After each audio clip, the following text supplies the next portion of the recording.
Laura, let me bring you into the conversation here and maybe pull it over to some other things here. I'd like to hear what you're interested in terms of legislation this session. What bills are you watching? Well, the most important bill that we've got our eye on, it's a set of bills, has to do with funding the state water plan. And, you know, I appreciate this conversation and what you all are saying. I understand the investigation is underway. Jim, I'm sympathetic with your passion for this issue. If, you know, to pull the cameras back a little bit and think about what are the big issues facing the state, certainly if we're going to have a regulatory framework, we've got to fund the agency in order to perform those functions.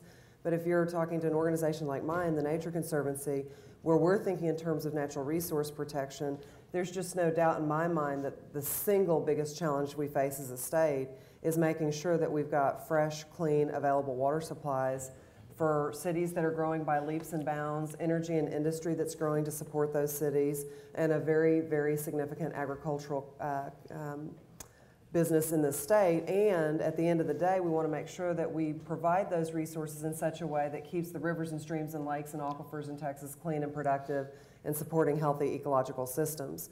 So there are a whole slew of bills moving through the system right now to fund what's called the state water plan.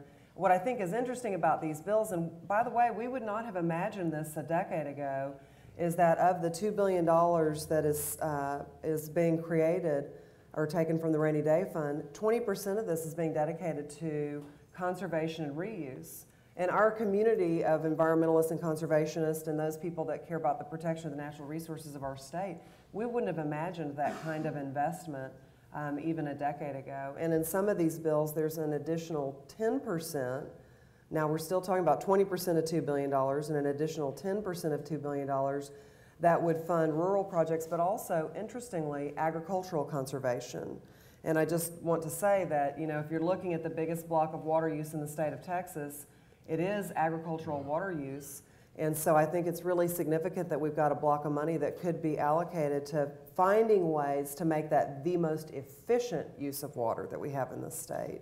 So all of these bills moving through, I think, certainly represent the most significant funding priority that the state is considering. If you pair that with the transportation bills that are also being looked at, there is some significant investment in infrastructure in Texas. And you're optimistic that these bills will sort of continue to hold their shape through the rest of this process?